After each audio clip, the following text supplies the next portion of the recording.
बिस्मिल्लाहिर्रहमानिर्रहीम। सूरह यासीन को कुरान का दिल कहा जाता है। इस सूरह का सबसे बड़ा पैगाम है कि अल्लाह ताला वहीद एक है। हजरत मुहम्मद सल्लल्लाहु अलैहि वसल्लम अल्लाह के सच्चे रसूल हैं। अल्लाह ताला यासीन से इब्तिदा फरमाते हैं और कुरान की कसम खाकर बताते हैं कि नबी मुहम्मद सल्लल्लाहु अलैहि वसल्लम सीधे रास्ते पर चलने वाले अल्लाह के रसूल हैं। लेकिन कुछ लोग हक को समझने के बाद भी उसे कबूल नहीं करते। जो लोग अल्लाह से डरते हैं और नसीहत को दिल से मानते हैं, उनके लिए मगफिरत और बड़ा अजर है। सबक हिदायत उसी को मिलती है जो तकब्बुर छोड़कर सच को कबूल करे। बस्ती वालों की कहानी। अल्लाह एक बस्ती का वाक़िया बयान करते हैं जहां रसूल भेजे गए, मगर लोगों ने उन्हें झुतला दिया।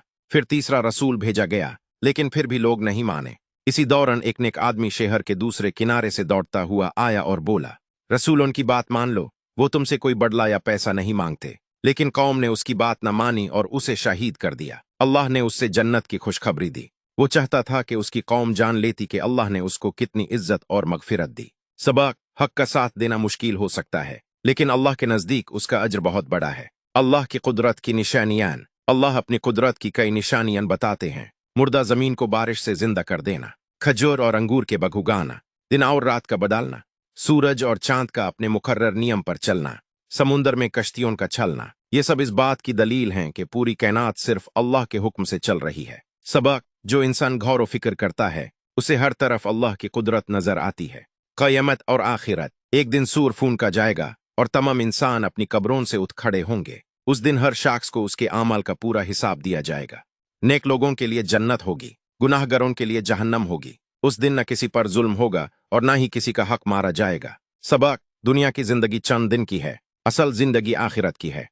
नबी सल्लल्लाहु अलैहि वसल्लम शायर नहीं हैं। अल्लाह फरमाते हैं कि नबी मोहम्मद सल्लल्लाहु अलैहि वसल्लम न शायर हैं और न ही ये कुरान उनका लिखा हुआ कलाम है। ये अल्लाह की तरफ से नजील की हुई किताब है जो इंसानियत के लिए हिदायत और नसीहत है। सबक कुरान को सिर्फ पढ़ना ही नहीं, समझना और उस पर अमाल करना भी जरूरी है।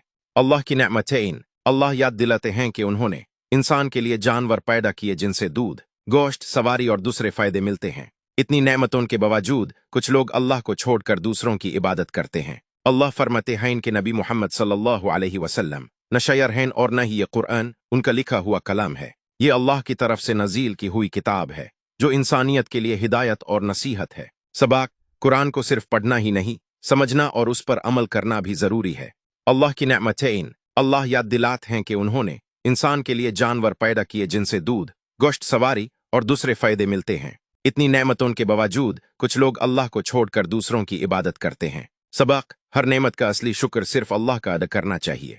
अल्लाह जवाब देते हैं, जिसने पहली बार पैदा किया वही दोबारा भी जिंदा करेगा। जो अल्लाह पूरी कायनात को पैदा कर सकता है, उसके लिए इंसान को दोबारा जिंदा करना बिल्कुल आसान है। आखिर में अल्लाह फरमाते हैं, जब अल्लाह किसी चीज का इरादा करता है तो सिर्फ कहता है कुंडी हो जा और वो हो जाती है। अल्लाह एक है, सिर्फ उसी की इबादत करनी चाहिए। नबी मोहम्मद सल्लल्लाहु अलैहि वसल्लम के आखिरी और सच्चे रसूल हैं। कुरान हिदायत की किताब है। कायनात की हर चीज अल्लाह की कुदरत की निशानी है। मौत के बाद दोबारा जिंदा होना और हिसाब होना यकीनी है।